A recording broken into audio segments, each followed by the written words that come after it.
Mimi? Ay, Ay, si Didi nandiyan ba? nasa level 38. Wala na akong life.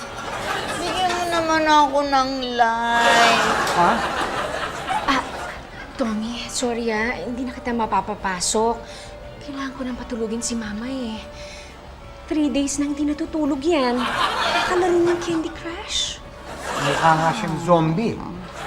Ay, kailangan mawala lahat ng mga jelly na to. Kailangan matanggal ko lahat ng mga jelly na to. Oo. Sige. Okay. Hindi, kausapin ko na lang ulit. Okay, sige, Jack. Oh, thank you. Text. Sige, bye. Chito, ano? Basketball clinic. Ha? Tay, alam niyo namang di pa ang basketball tong height ko eh. Baka pagtawanan lang ako ng mga tao. Anak, wala naman sa height yung paglalaro ng basketball. Nasa galing yan. Paano niyo naman nasabi eh? Hindi ko pa nakikita naglalaro. Ay, Chito, basketball player tatay mo nun. Kaso nga lang, Fitz, di ba lagi ka bangko nun? Bangko naman. Hindi, lagi na ako injured noon. Kaya, isip ko, tigil na. O ikaw, ano? Alam mo, pag hindi ka nag-basketball clinic, ano gagawin mo buong summer? O, maglilinis ka. Paplantsa, maglalaba, magluluto. Gusto mo bang yan ang bakasyon mo? Sa bagay. Ay! Ay. Parang medyo serious yung pinag-uusapan niyo. Dahil hindi.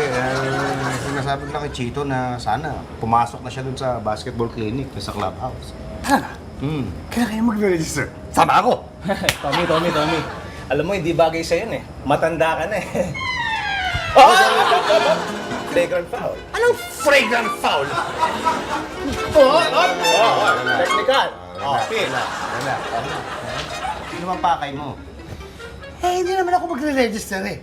Sasama lang ako para tatanungin ko kung may supplier na sila ng basketball jerseys nila. Yun lang naman eh. Hindi. Alam mo, hindi basketball ang sport na bagay sa'yo. Ano? Bagay sa'yo, tennis. Marami racket doon eh. Jack! Ay, Pipito! Sinama ko na nga pala yung anak ko, si Chito nga pala. Ay, good. Mamaya pa daw. Tommy Jones. Hi. Mr. Jones, sige, tawagin niyo yung anak niyo para makapag-register na. Anak? May anak? No. Parang wala. I think you got me wrong. I'm single Parang and wala naman yata. ready to mingle. Nakaganda. I'm here because I'd like to do some business. I would like to propose that. Sir, ako po yan dito para magturo po ng basketball sa mga bata. Ngayon, kung business po ang gusto niyong pag-usapan, hanapin na lang yung organizers namin, kausapin niyo sila. What? Are you driving me away? Yes. Hindi ako alis. Hindi kayo alis? Hindi ako alis. Hanggang magpa-picture tayo. Wait. Sige ka, pwede namang check up.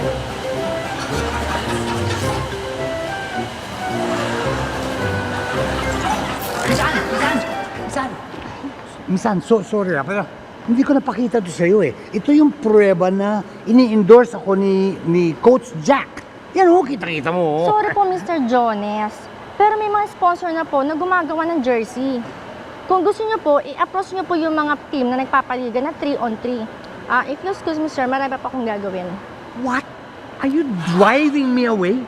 Hindi naman po. Hindi ako alis, ha? Hindi ako alis dito.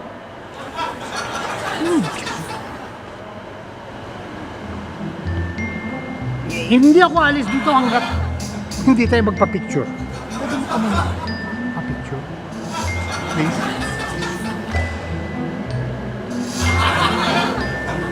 Okay, muna tayo. Ball handling, ha? Okay, harap muna tayo. Taas. Down. Chito. Down. Tingin ka dito. Dribbling. Left.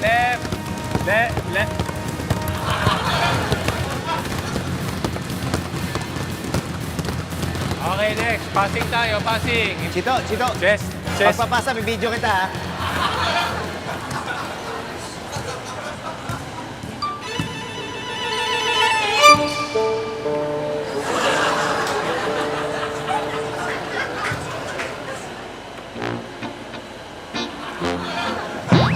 Okay, passing tayo. Chest pass. Come on.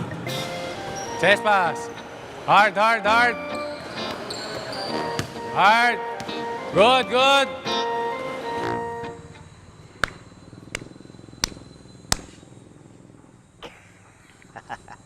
Ay, Okay, pwede bang hindi ko na lang ituloy itong basketball clinic? Bakit hindi? Sayang naman. Kasi parang hindi ako matututong mag-basketball eh. Simpleng pasa lang, hindi ko na magawa ng tama. Anak, okay lang yan. Hindi naman kailangan maging MVP. Hindi ka naman kailangan maging superstar sa basketball. Kaya naman kita pinasok dyan sa basketball clinic para may magawa ka ngayong bakasyon, tsaka matuto ka ng kahit anong sports, especially ang basketball, maganda yan.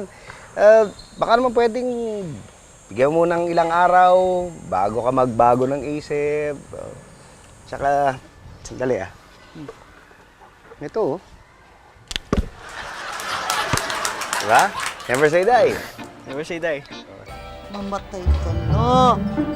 Sumabog ka na.